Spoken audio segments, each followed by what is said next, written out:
सोचो एक देश, हर 5 लोगों में से 1 लोगों के पास काम नहीं है, मतलब वो बेरोजगार है। और ऊपर से जब वो अपने देश की पॉलिटिशियन की बच्चे को इंस्टाग्राम पर लग्जरी लाइफस्टाइल, दुबई ट्रिप और यूरोप के रिसोर्ट दिखाते हुए देखते हैं तो उनके दिल जलता है।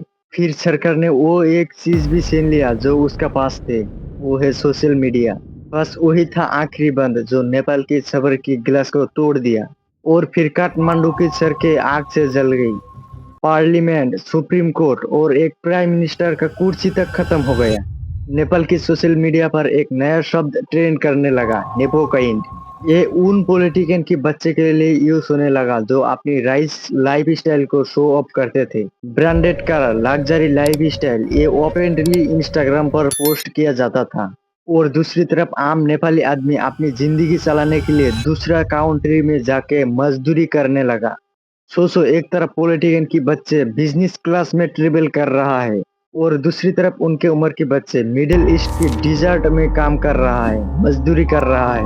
वर्ल्ड बैंक की डाटा के मुताबिक 2024 में नेपाल की 30% जीडीपी सिर्फ वहां से आता था जो बाहर मजदूर करने गया था। मतलब देश की इकोनॉमी चल रही थी उन पैसों से जो गरीब मजदूर बाहर से कमाया था।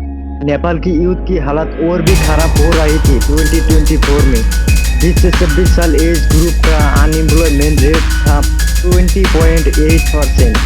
मतलब हर 5 लोगों में से 1 लोग जॉबलेस थी। और जो पोस्ट बची थी उनमें भी करप्शन एकदम बहुत ज्यादा था।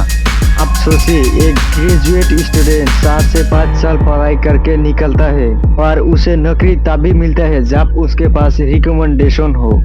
मतलब जो डिजर्व करते थे वो अनएम्प्लॉयमेंट बैठे थे, जो कनेक्टेड थे वो आगे बढ़ रही थी।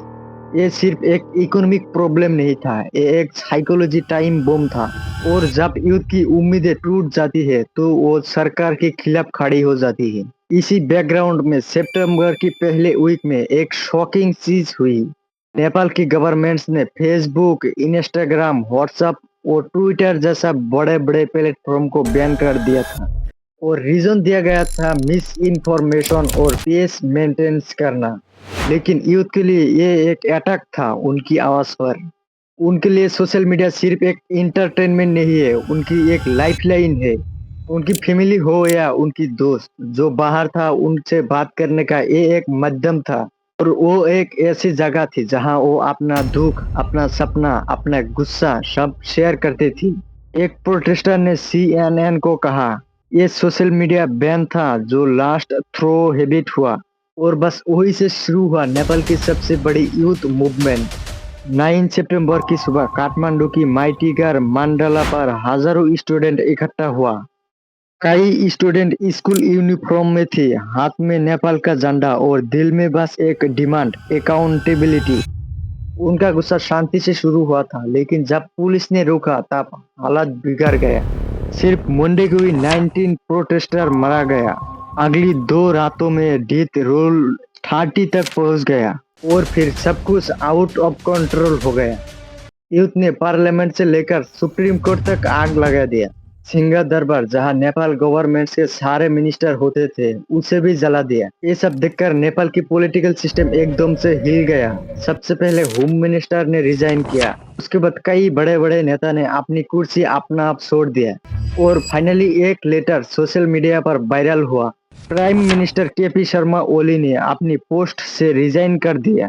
एक पूरे देश की लीडर एक चिट्ठी के साथ गिर गया। दोस्तों ये सिर्फ एक नेपाल की कहानी नहीं है, ये एक पूरी जेनरेशन की कहानी है।